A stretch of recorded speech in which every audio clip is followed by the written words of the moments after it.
I feel that deeply physically on my skin. Like I'm so uncomfortable hearing that that's a possibility, that I could put these 5 years in and at the end still be standing there like this.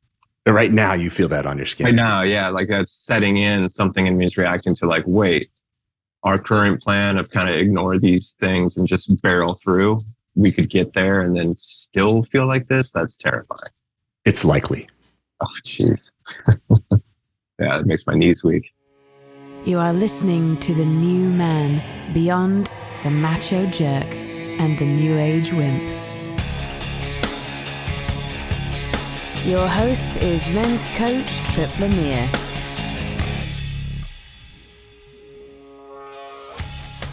Is imposter syndrome driving you nuts?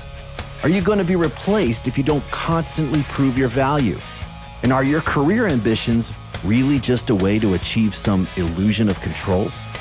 In today's coaching conversation, we talk with a guy who's struggling with imposter syndrome. He's convinced his success is going to come crashing down if he doesn't constantly prove he's legit. Digging deeper, we reveal what's truly driving him to exhaustion. And so together, we create a surprising solution that immediately helps him feel more powerful.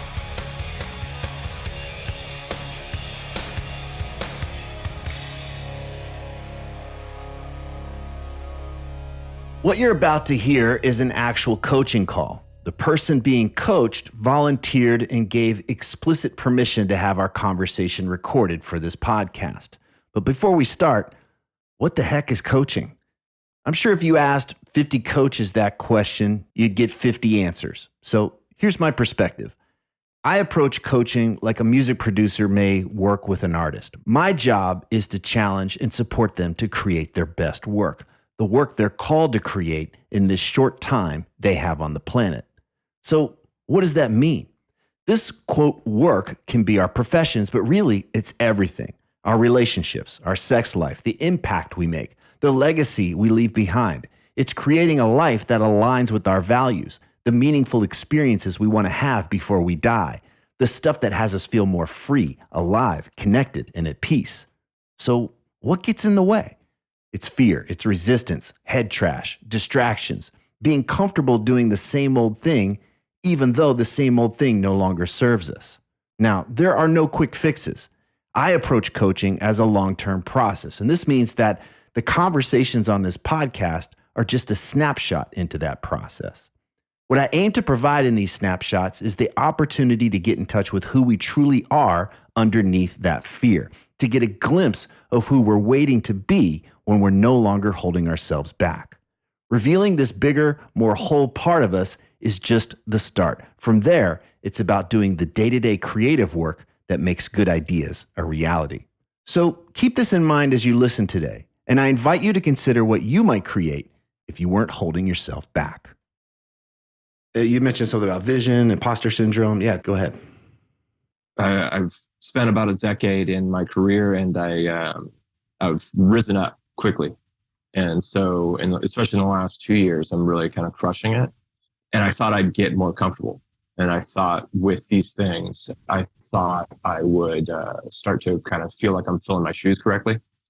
And it's just proven not to be the case at all. And so I'm at this interesting point where it looks like my trajectory keeps going up. And I think I should keep striving and keep going for these bigger opportunities. But I am wildly uncomfortable right now. And just feel like somebody's going to figure that out at some point. Okay.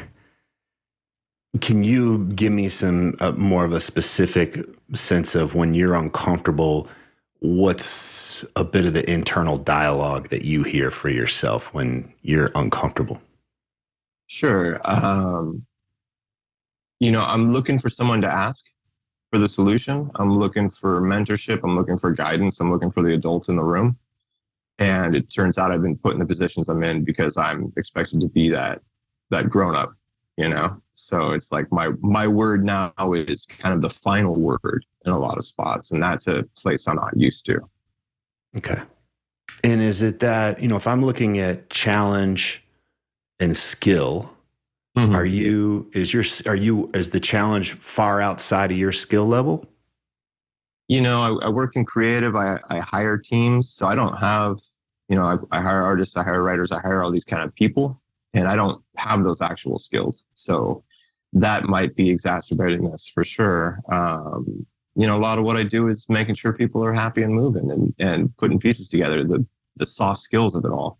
I'm a soft skill guy, sure, but it does, when you get down to tangibles, when you get down to the execution, sometimes that's where it feels a little funky that, you're sitting here making all these calls and you're not the one executing, nor could you. Okay. So you're leading a team or teams. Yeah. They are the ones that are executing and you're the one overseeing them. Yeah, exactly. And at any time, we're going to realize what about you? What's the thing that we're just going to finally figure it out? You're just going to figure out that I'm a guy who knows how to answer an email, smile, and give you a pat on the back. And that might be all I do. If we really boiled it down, I've run a good gang. I was a salesman for a long time. And the power of personality is strong, right? So I just having an attaboy attitude is maybe the only thing I do, waking up and keeping it moving. And let's take it a step further. That's great. So, and if that's all we see in you, then sure. What does that mean? What's the judgment that you are imagining we'll have about you? Well, I imagine they'll finally realize I'm just kind of a business jackal, kind of exploiting good efforts for profit for my company. And I don't really bring much tangible to any of these projects. That's from my creative side. On the business side, I always worry that they'll get a cheaper, younger guy who might actually have a few skills on top of a good ethic and a good attitude. So I'm scared on both ends. Yeah, and let's take it a step further because I want to see if I can identify one or two or maybe more core statements, which is there's a belief or something in there, which is something along the lines of if they really got to know me, they'd see that I'm not valuable. Or I want you to, what fits for you?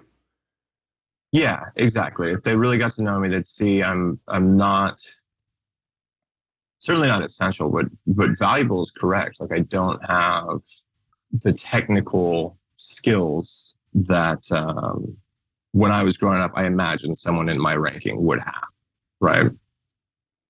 And is it that we all expect you to have those skills?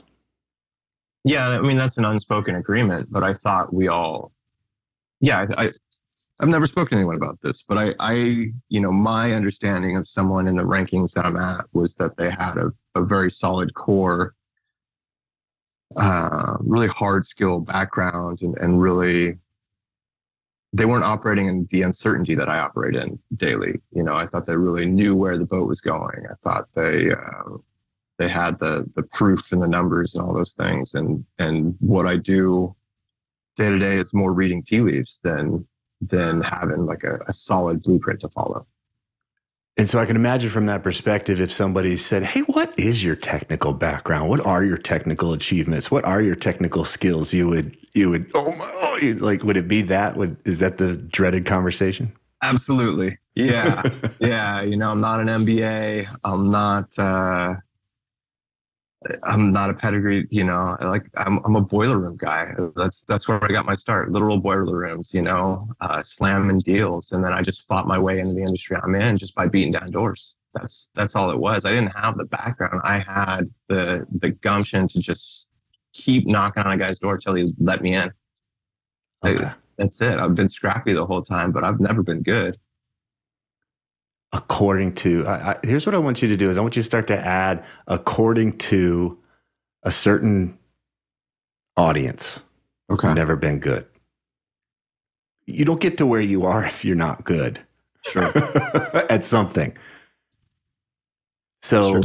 there's a certain lens that you're looking at this through, and from that lens, it seems like you're attributing your value. Sure.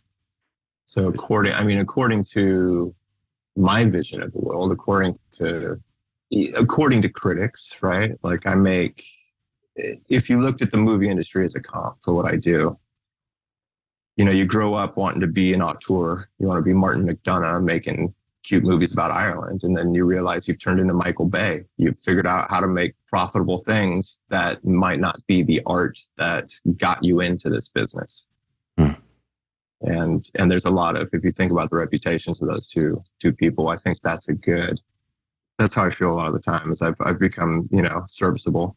That's just a different vision from where I thought I would be. Okay. I'm slowing down here because I want to see if I want to go down that road. Okay. Just yet. Sure. What if it was okay if they knew that you didn't have the chops, this technical chops?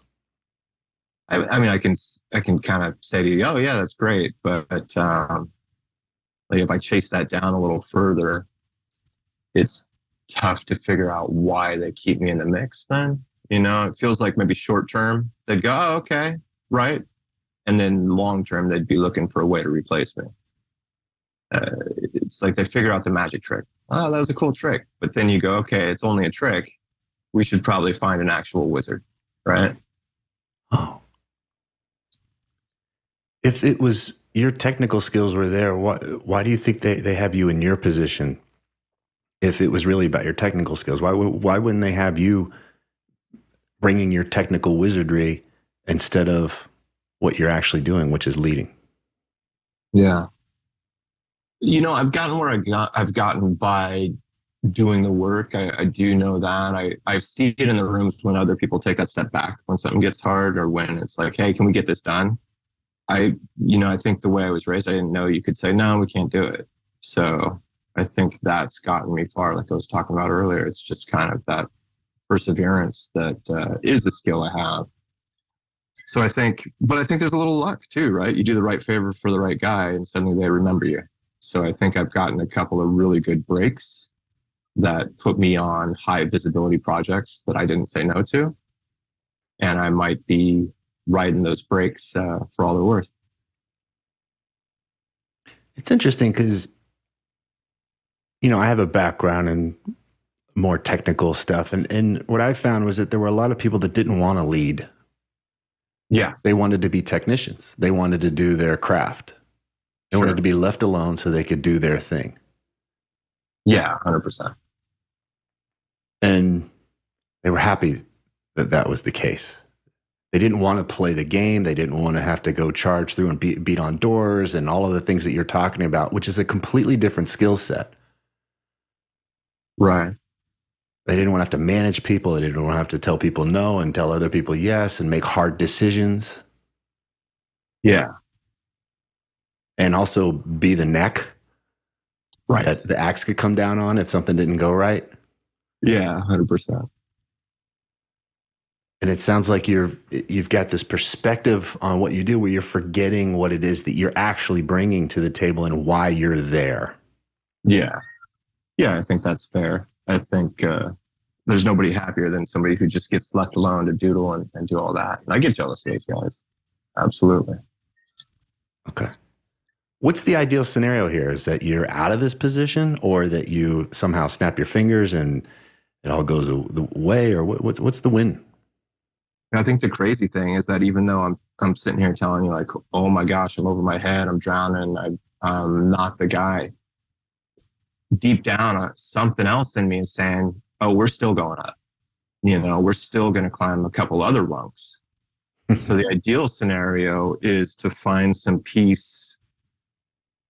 Either it's getting comfortable being uncomfortable, or it's, which is probably the right answer, but the dream is being real comfortable with this and moving with grace and fluidity and knowing, hey, we kick ass at this and we're going to kick ass on the next run.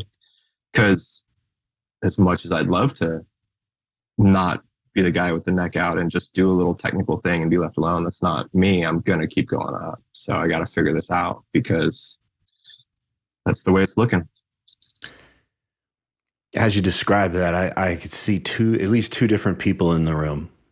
One guy who just wants to be just to chill and just to feel confident and have this stability and just I know I'm going to do my job. I know what my job is, and everybody knows what my job is, and I just get to do my thing, and it's okay.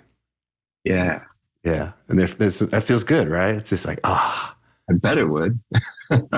Yeah. And then there's this other guy. It's like we don't rest. We keep moving up. Yeah. We keep stretching. We keep striving. Yeah. Yeah, that's exactly true. Those are the two forces inside me for sure. So is it that we really have this imposter syndrome, as we call it, or is there just a part of you that is striving for that stability and security and predictability, and the other one is hell bent on more? Yeah, I think you're right. That's what it is. There's just part of me that would love to clock in and clock out. I'd love to stock shelves at Trader Joe's and smile at the people and show them an avocado and, not lose sleep at night. Just that predictability, that security sounds great. And then there's part of me that realizes that that's putting your future in someone else's control, right? And that when you let someone else move you around the board, is that secure? Is that anything? No. All right, well, let's own the chessboard, Okay. Wow, it's a great image there. So I don't want to just win the game. I want to own the board. Yeah. Okay. And as you say that, I heard the word control pop up a couple of times. I heard it too. Yeah.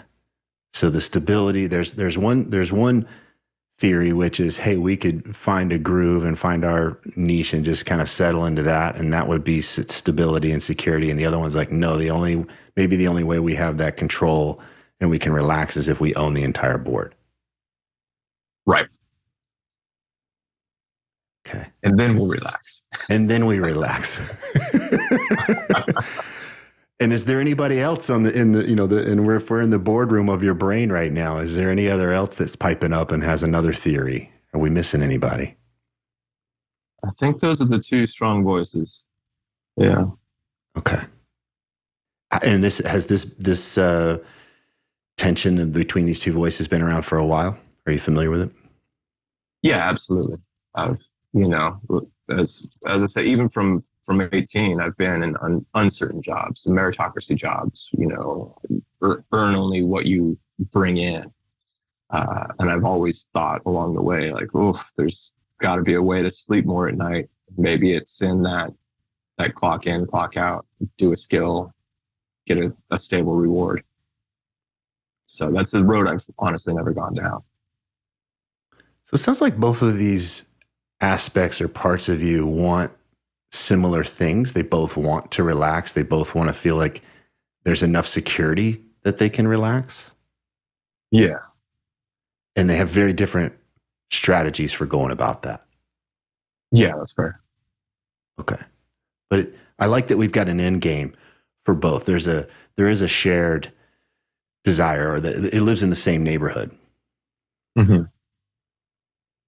And it's this stability, security, control, predictability. Yeah, it seems like a good win state. Okay, sure. And it's actually a need.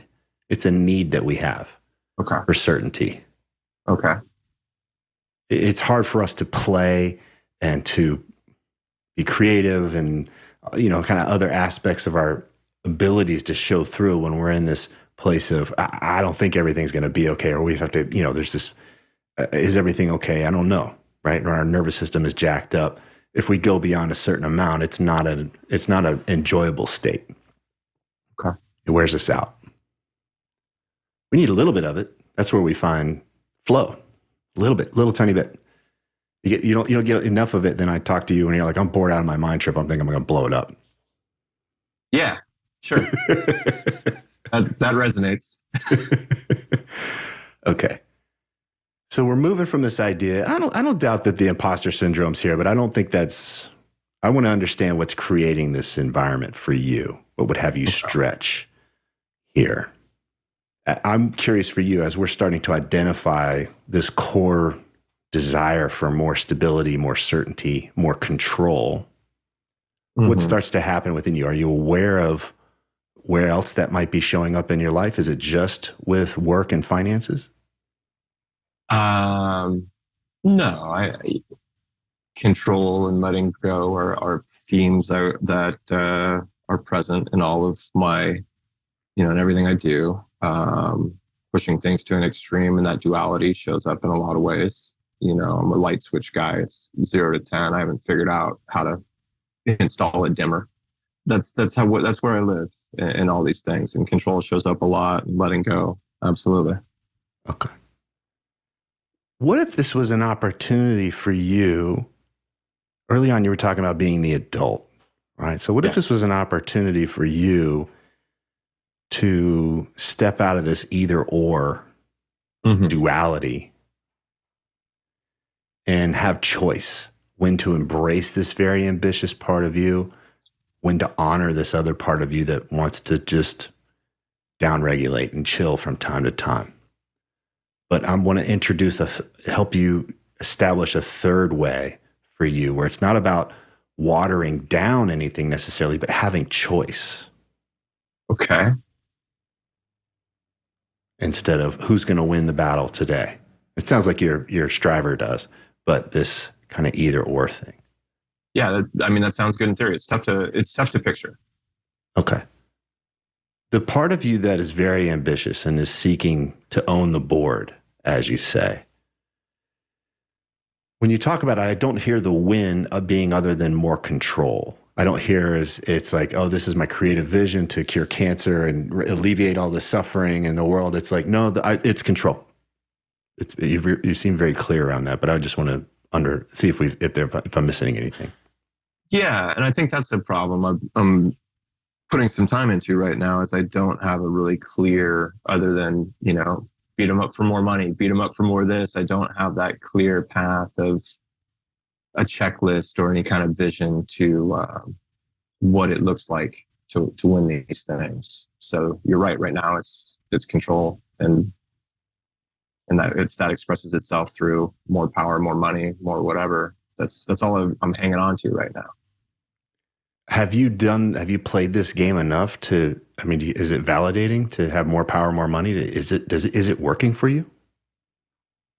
It's ceasing to. All those you read when you don't have any money. You read the studies where they're like, this amount of dollars. After that, it doesn't impact your life, and you go, that's absolutely not true, obviously.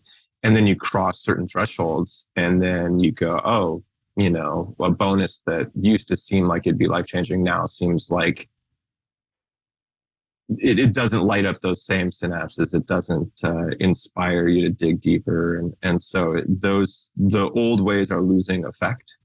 And so it's just, you get a little more power, you get a little more control, and that the crown's a little heavier, your neck's more outstretched and vulnerable, but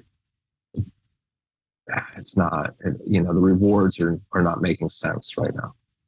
So if nothing about this trajectory changed, you've got a sense of it now.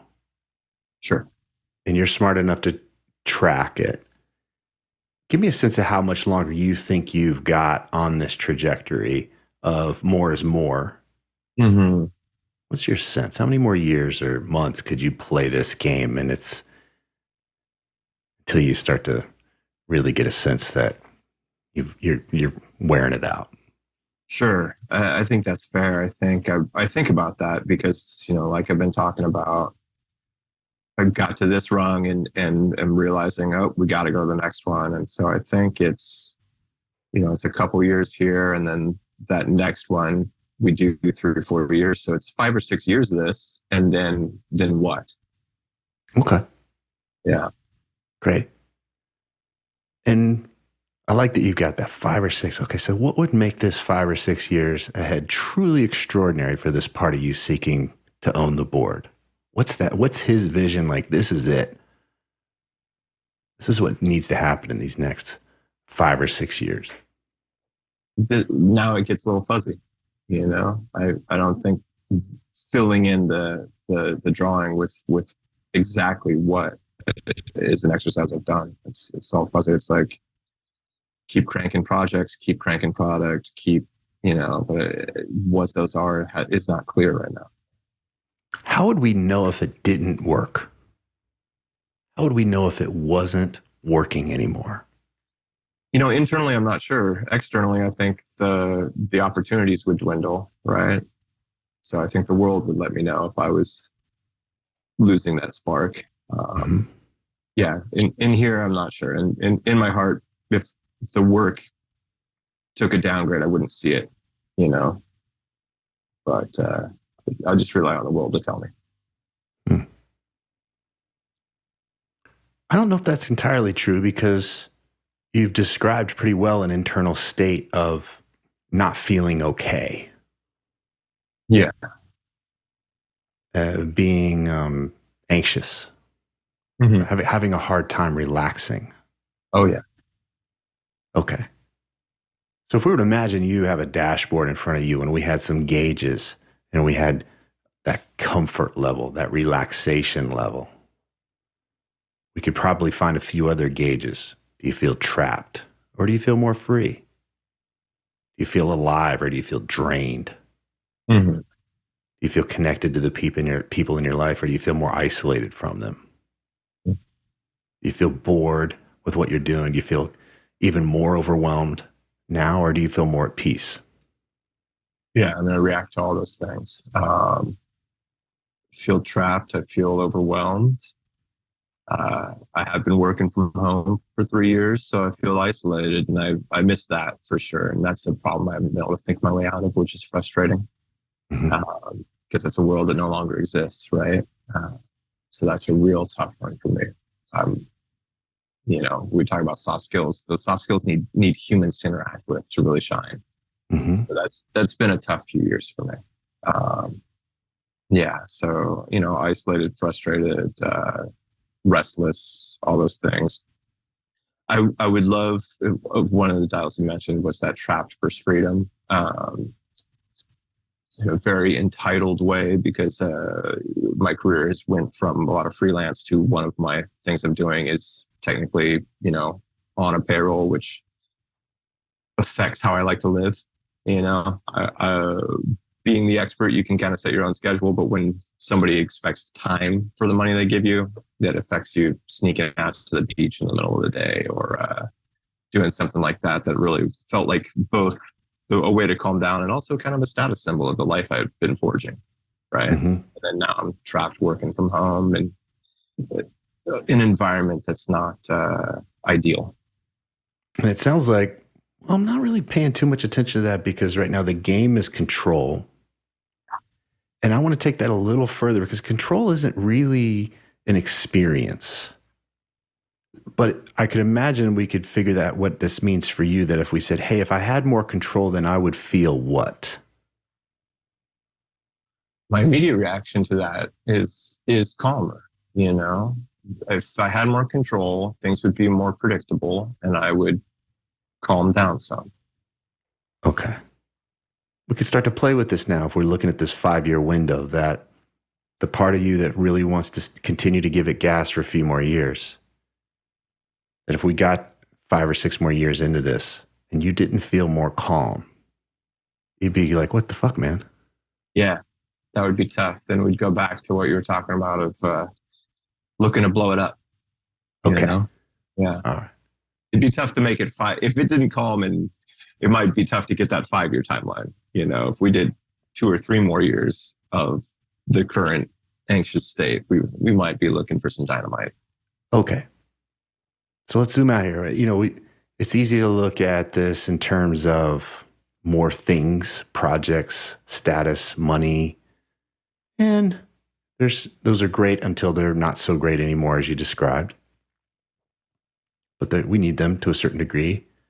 But what we're really saying here is we're starting to point that, wait a second, if I keep going in this direction and I don't ultimately get to feel more calm as a result, I'm screwing up somewhere. Something's not right.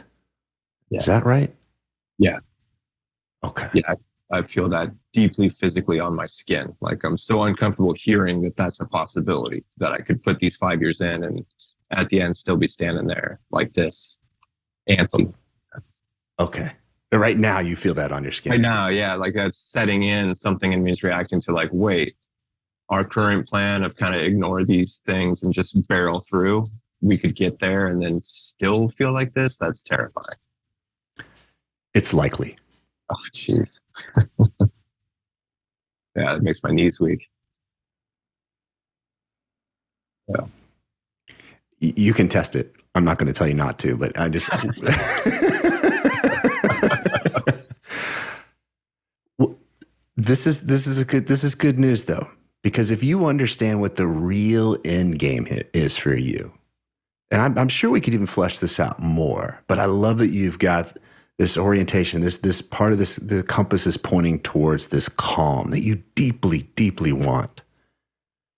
And the idea of it not working out, the idea of calm not being on the other side of this push, this crushing it, to realize that if that were to be taken away or to be removed from you at the last minute or to not be there at all, it's just devastating. Yeah. Okay. Anything you'd add to that? Anything that we would change or shift so far, flesh out? No, I mean, it would be devastating. No. Okay. I like that you use the word calm. I use the word peace. I like peace, and I want to explain why it's different than comfort. I can have a bad tooth or something, and I can drink some whiskey, or I could take a pill, and it gives me comfort. It doesn't fix what's going on in my mouth. That thing's still festering. Peace is when I deal with it. I go to the dentist and I have that thing taken care of. And now it's dealt with. There's no longer an infection, let's say. Okay. It's handled. I'm not trying to outrun it anymore. I've turned into it and I've dealt with it. Nice. So but a lot of us are just getting better at comfort. Right. Yeah. We keep stacking on new things, and it's like I just got to keep outrunning it, baby. I just got to stay 2 steps ahead of this. Sure. Right? Yeah. Okay. So when I talk about calm in your world, I want us to discern how you can kind of temporarily medicate and push these things down the road, or maybe how we can start to look right into the eyes of whatever it is you're outrunning. Okay. Sure. And give you an option. Yeah. Right? Of what would bring you true calm or true peace versus this momentary thing, and then you wake up from, Monday morning, you're like, oh God, I still got to do this. I still got to deal with this thing. Right. Back to more. Yeah. Okay. So if we know that the end game for you lives in the neighborhood of calm, in the neighborhood of peace, and right now this part of you has a strategy that is keep going, keep pushing to do more. How do you describe that strategy? What's the strategy that it has? Yeah, I mean, it's being relentless. It's just forging ahead. Okay. Just running. Yeah. Yeah. If I stop running, it'll be tough to get back to this level of speed. Uh-huh. And then if I stop running, I might have to think too much, So we've started sprinting. Let's keep it going. What might we think about if we slowed down? Yeah, it feels like, it feels like those lazy comforts come in when you slow down, right? Like I've my whole life when I'm running, when I'm moving, things get done. When things are less chaotic, when things are easy, anybody could handle easy. I don't have utility. I don't have purpose in an easy world. So slowing down to that, I kind of lose myself in a different way. Then that's where comfort comes in, right? It's then all of a sudden I comfort and I got time for more TV, this and that. I can get a little lost that way. So at least with the running, there's a kind of, the purpose is take another step, take another step, take another step. And it kind of, that false purpose really, really keeps you moving. Okay. Wow. Love that false purpose, right? So what's your purpose? Just keep going. I don't question it. Right. But it sounds like it really is dangerous to be comfortable, to relax. And you said I might lose you something about get lost there. Yeah, yeah. I'm like a dog. I start just without a task. I start chewing the furniture a little bit. Like I've in college, I take a semester where I do 12 units and I bomb 3 classes. I take a semester where I do 21 units and I get all A's. Like it's just always, again, not a dimmer guy, right? Like so to turn the heat up and all of a sudden it all makes sense. And it's like, yeah, okay, I can fight through this. But if there's no fight, yeah, this is easy. This is dull. Okay. Doesn't sound, I want to keep pushing because I want to understand what's really at risk here. So, because it sounds it sounds a bit scary to slow down rather than, I want to understand what's at stake if you were to really slow down versus, it's just kind of boring. I don't get that that's, my sense is that something's going to be taken away from you or you're going to lose something. Sure. Yeah, I have a lot of fear if I slow down, if I stop being that guy who in the room steps up and says, yeah, we can get this done. It'll be hard, but we can do it. It feels like, in a covetous industry, in a position that people would inarguably call very cool and prestigious. It feels like once you stop answering the call, there's somebody young and hungry behind you who's gonna, and then it's, then they start calling that guy. Mm-hmm. So it's, you've fought for your place in the ladder this high. So you don't want to just watch someone climb that next step without fighting them for it. And for you specifically, would that be a loss of, I want to see if we can really dial it in? That young guy comes along and he gets your lunch. What does that mean? My fear is innovation, right? You can look at anything, the AI, the this, the that. And I want to be on those new teams. I don't want to be a buggy whip salesman. Nate was real good. I can believe that. I sold telephone deals. Well, there's no phones anymore, right? Like all that kind of thing. So I don't want to be outdated. The fear I always bring up is I was in college and this bumbling old guy walked in and he stopped the class.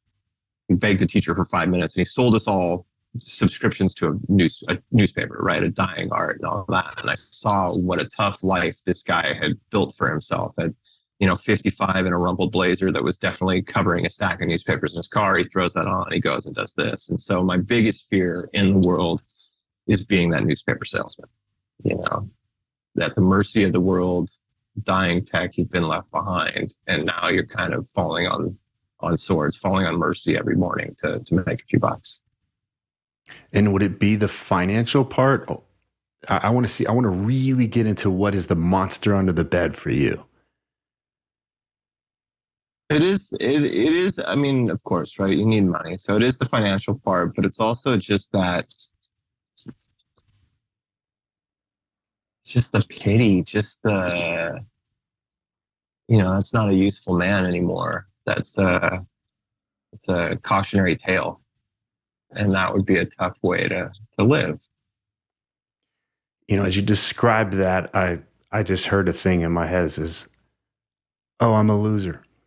Yes, 100%. If I find it hard to answer the bell on a Monday morning when I'm the opposite of that, how do I get this body to show up when I'm a loser?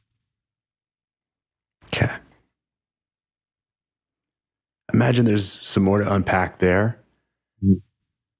If you're like a lot of people that I've worked with and even my own stuff that I deal with, that this possibility of being a loser is death.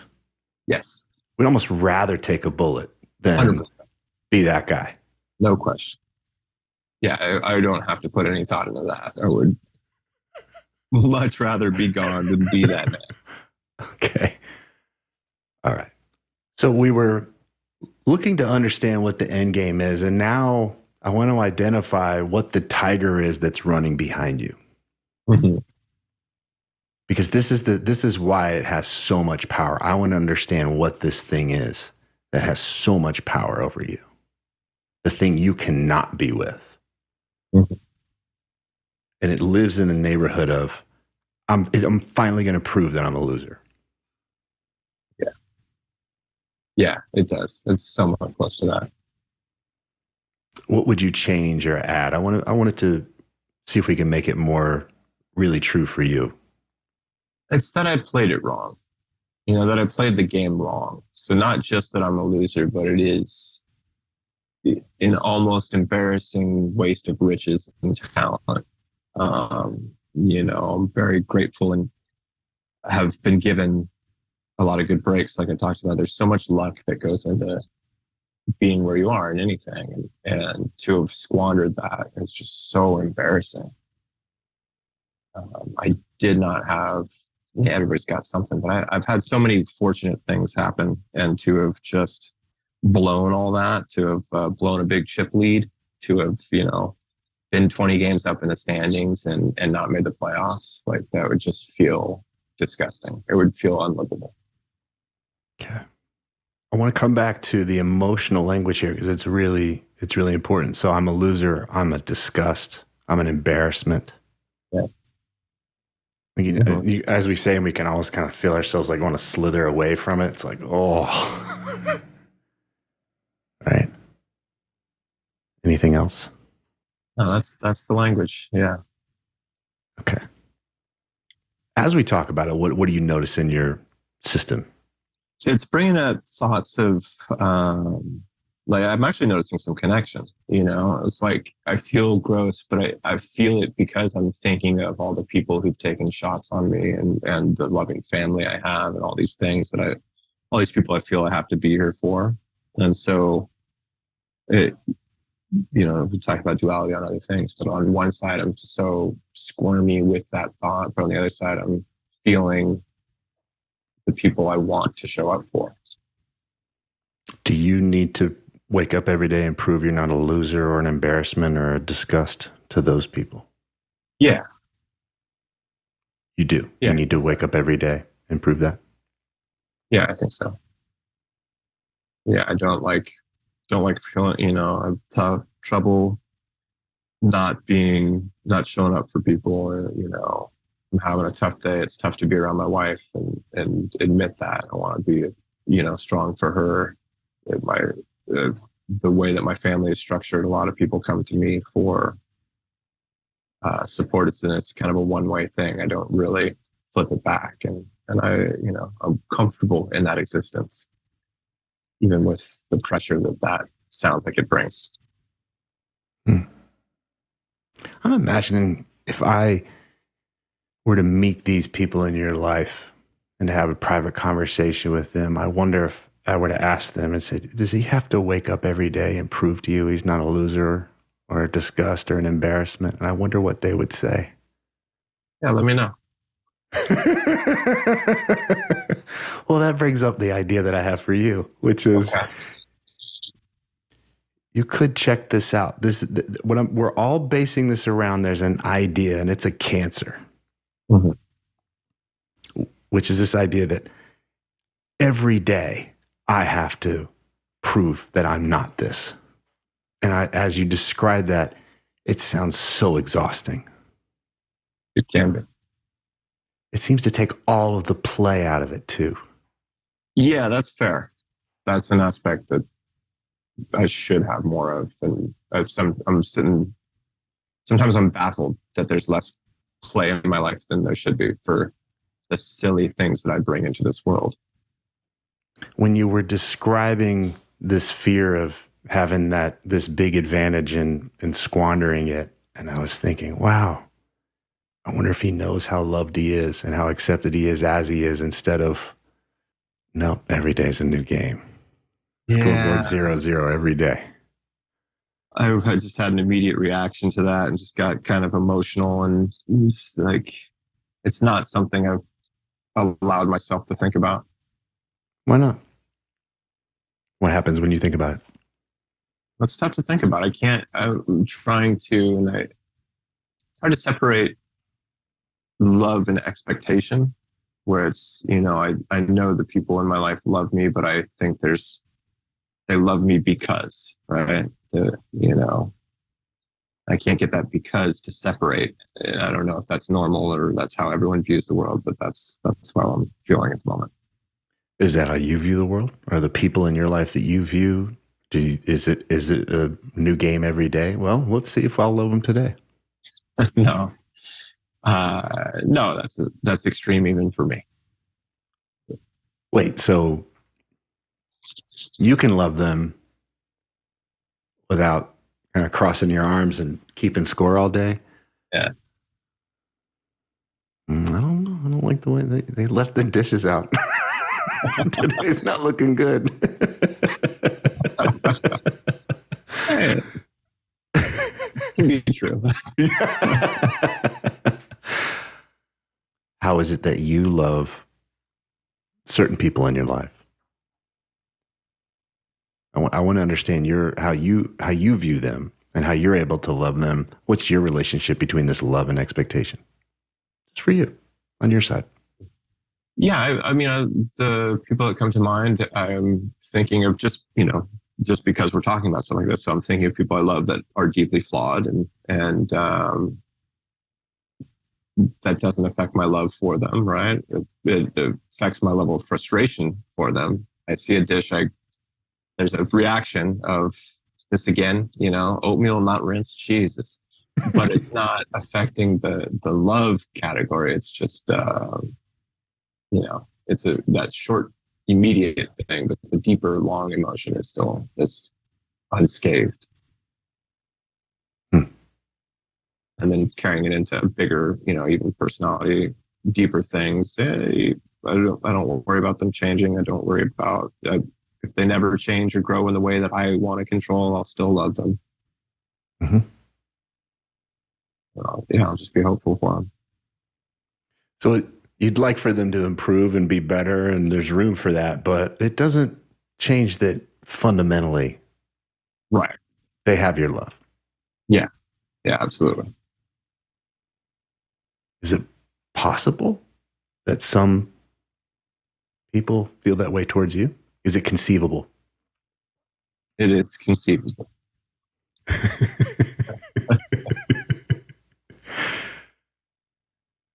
Yeah. So funny. I want to say, but there's no but. It's like, it's conceivable. It's just, it's uncomfortable. It's conceivable. Okay. Cool. And let's be clear. I'm not going to ask you to adopt anything that doesn't work for you. Mm-hmm.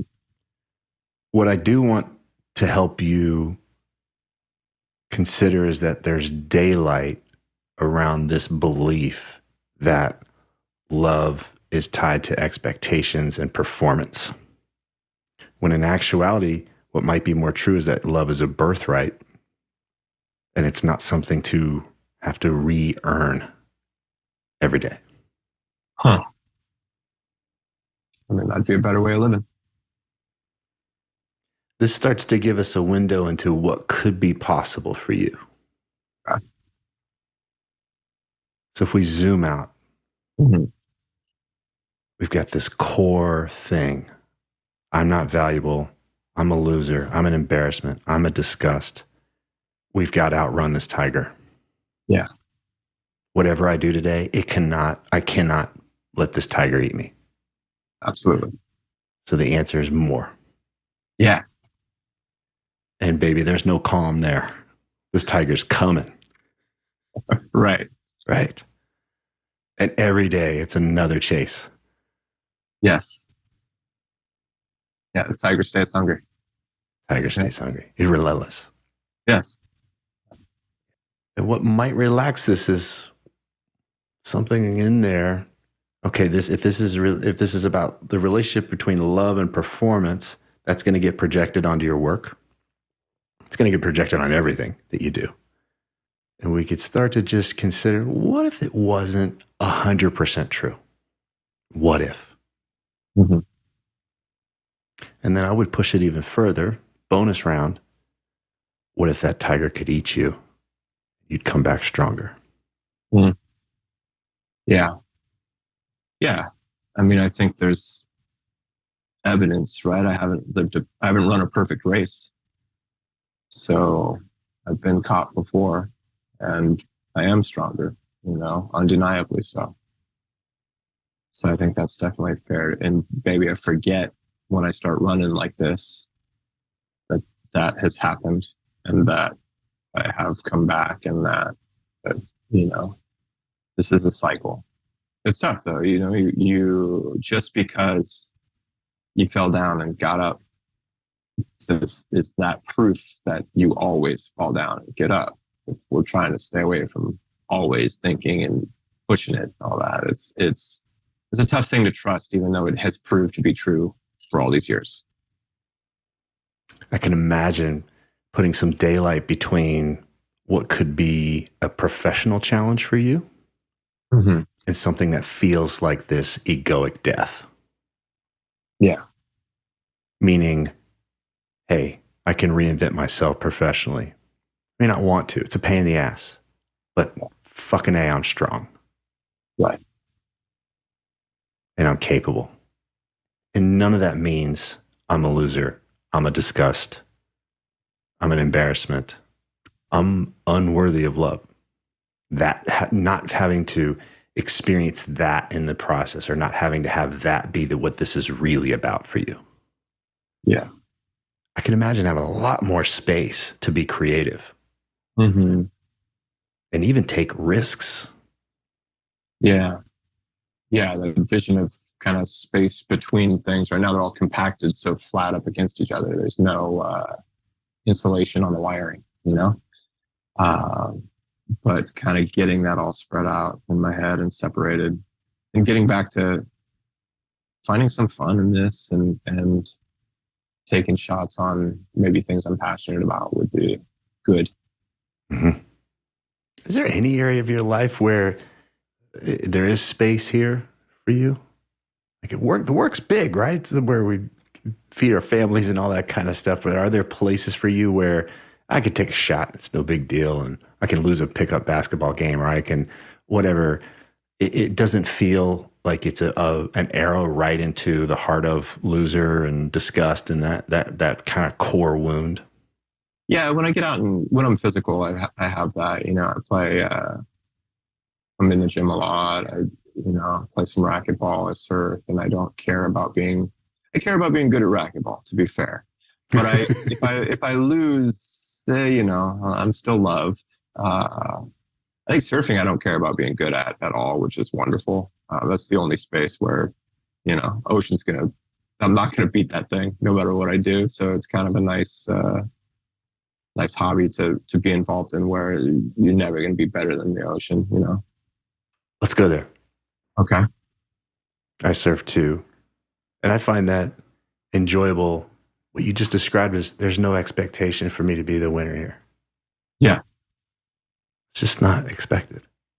Right. And you say it's the one place where you set yourself up worse by being the winner, right? Like, and I think I heard you have this conversation with someone before, but it's you go out there trying to really kick the ocean's ass in the morning, and you're getting skunked and tumbled the whole time. But when you let go of all the things I do so well of controlling things, and you just take things as they come, then all of a sudden it's a really good day, and you're doing things without efforting them. It's easy. You're up. You don't quite know why. You're gliding through life. It's cool.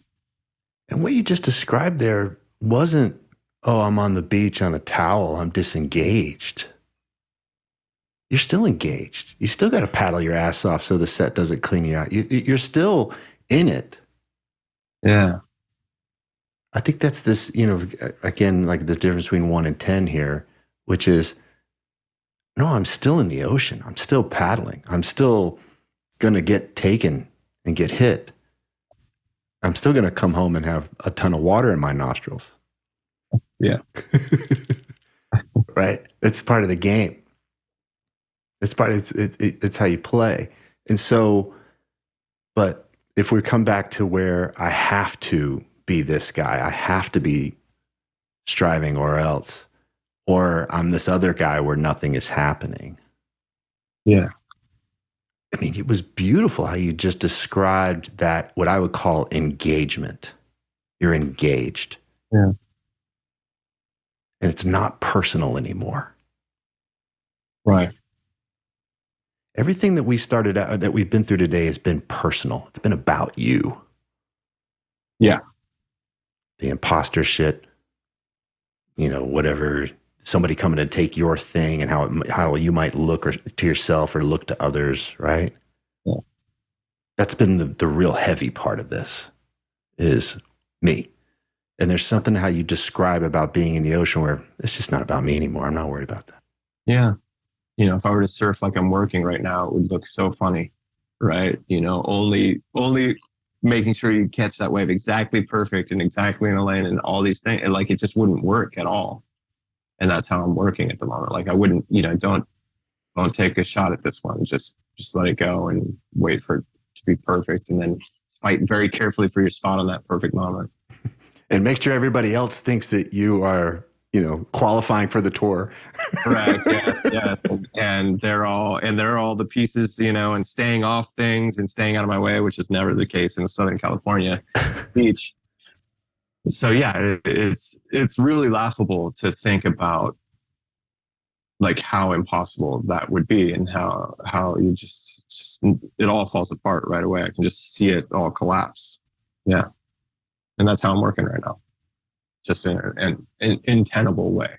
What I love about this is how you already got an eye on how that might be hurting your performance. It might be hurting the thing that you ultimately want. Yeah. Which is to have that, to really know that what you're doing is valuable. Sure. And making an impact and securing your position. And this is kind of the cosmic joke is the more we make things about ourselves, the more we just get kind of punched in the dick, right? It's just tough. 100%. And the more we relax it and just focus on, hey, what needs to happen here? Let's focus on that. Yeah, I like that a lot. And just less attachment. Well, easier said than done. And this is where we could talk about how we could apply this for you. Okay. Now, if we had more of a runway where we were working together, I would want to help you chunk down some of the places and find some areas where you could plan going into whatever that thing was to, okay, I'm going into this and I'm going to treat this as if I'm surfing. So what's the cue that I'm going to give myself here? I can feel myself getting wound up and hey, how would I go about and have this conversation if I wasn't going to make it about me and being a referendum against my self-worth? Or maybe we catch it in the rearview mirror. Okay, I had that meeting earlier. I had this thing, and I'm wanting to make it about me. What might I have done differently if I was going to consider it being done from more of this surfing perspective? Mm-hmm. And what this does is starts to rewire your mind. Even if you can't do it in the moment, you just start to see that, okay, I could consider how I might do things differently. And I wonder if there's a scenario that comes up for you that we could think about. Yeah. I mean, I think right now, if I compare work and kind of that constant running that I'm doing, and sometimes maybe a little bit to run so it's like if someone looks over at me, hey, he's running, at least he's doing something. And if you take that to surfing, like you watch a guy try to paddle out at the wrong time and just burn all this energy paddling into waves when you could take 10 or 12 breaths and just it all calms down and you shoot right out. And, who did that better? And it's really the second guy, right? Because now you've saved your energy for catching. You haven't burned your energy on this kind of high effort, highly visible fight that really gets you, you're going to end up at the same place, but you're exhausted. And now the opportunity is going to be there and you're not going to be able to ride it because you wasted the fight on this really stupid egotistical thing. I want to be there now. So I'm going to, I'm going to go in traffic to get out of this metaphor. But I think that's the thing I'm not doing right now. I'm just paddling. It doesn't matter the condition. I'm just going to throw it all out there and gas myself out for just no reason. So I could imagine, I call it the Monday morning quarterback, where you could review your day and not to beat yourself up, but you could say, okay, what did I do today that was me proving? Okay. And it could be that paddle out that you described.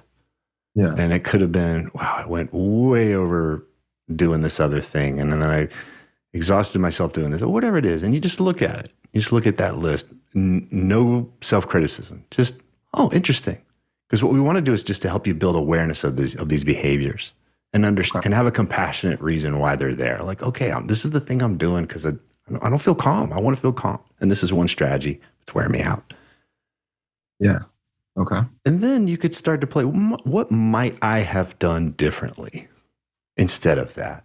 And then to visualize it. I would have had the conversation this way, or I would have said, hey, I'll get that to you Wednesday instead of working late, or whatever the thing is.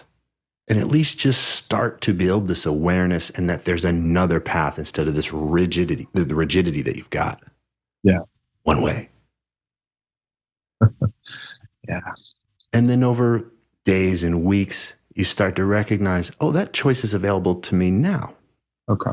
This is where the practice comes in and the awareness starts to come together. But then we're going to be up against the guy. It's like, hell no, because if we don't prove all the time that we're exceptional and we're not a disgust and everything's going to fall apart. But you might say, you know what, I could take a risk here. Let's see. Okay. And little by little, you could experiment, identifying the proving pattern, identifying this more calm, grounded, confident pattern, action, behavior, and then learning to start to play with that. And the key word here is play. Let's see. I don't know what's going to happen. You don't go for the big swing, but just little bits at a time. Yeah. I mean, that's a possibility for you. Yeah, it's definitely something I'm willing to try. It feels good. It feels worthwhile, adding that practice in. And I want to help you identify, I want to make this super simple, but if there's this proving pattern, okay, what did I do to prove today? Right? What's that exhausting thing that I do that's proving? It's rigid. There's no fun. There's no play. What would you call this kind of more surf related? The thing that we're talking about that fits more in the category of surfing, but what is that for you? How do you describe that way of being or that way of approaching what you're doing? Yeah, it's more accepting. It's just flowing, You just do what needs to be done. Yeah. Don't attach things to it beyond that. Okay. I don't know if the word service is there for you, but what if it's just kind of like what would serve? Like, what's the thing? I like you said, what needs to be done here? Mm-hmm. I like that. Okay. I'm big on that. Like, gets me out of me, which is nice. Mm-hmm. Serve the moment. Instead, I can serve the purpose instead of thinking about me and all the traps that sets for myself. Okay. Yeah. My hunch is that the less we make this about you, the more calm and the more fun and the more flow you're going to experience. Yeah, I immediately feel better when I even think of the possibility of removing my ego and my bullshit from what could be going on. It feels like relief. Just like, I don't have to take me into this. Oh, man, that sounds good. Great. Good. We did that at the top of the call today when I said, hey, we can let go of anything that needs to happen today. That was more for me than probably for you, but that's what that was. It just, I don't have to worry about that. Yeah. Right on. But that doesn't mean I'm going to open a beer and just check out. Sure. Yeah, there's still fun to be had in action. Let's go in. Let's see what's here. What'll move the ball? Who knows? Yeah, I dig that. Okay. So we're going to play with this proving, building awareness around proving, starting to identify what's happening there, starting to identify what serving might have looked like, and then over time, closing the gap so that maybe you have choice to do that in real time, if you wanted to. Awesome. That's a longer term kind of a thing there. And we'll see. We'll see if somebody pipes up and says, hell no, I can't do it. It's too dangerous and there's too much at stake or whatever. But I don't know. Yeah, it's awesome. Here's what I would love. I would love to hear how this is going for you. Could we make an agreement that you'll check in with me in, say, 3 weeks? Yeah. Great. And if it makes sense now, but 2 days from now it doesn't make sense, shoot me an email. That can happen. Sure. Okay. If that tiger runs me down in the next 48 hours, I'll let you know.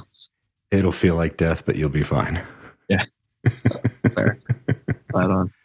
Anything else that would help you today? No, man.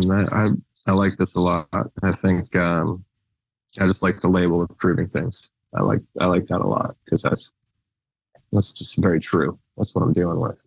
So it's nice to name your monsters. What I like is that I felt you calm down. Yeah. I've let some stuff go already. Like I feel smaller in a good way. Yeah. It's interesting. Yeah. And it wasn't like it was some kind of bullshit new age bumper sticker thing. It was just like, yeah, what's possible if we were able to relax that a bit? Okay, man. I will look for your update in 3 weeks if I don't hear from you before. Gotta throw it on the calendar. All right, man. Sounds Great good. to talk to you. Absolutely. Thank you so much. I really appreciate you really diving in. Yeah, that was awesome. Yeah. Cool. Okay, man. Take care. Right. You too. Check. If these interviews are helping you, please leave a positive review on whatever podcast app you use so that others can discover the show more easily.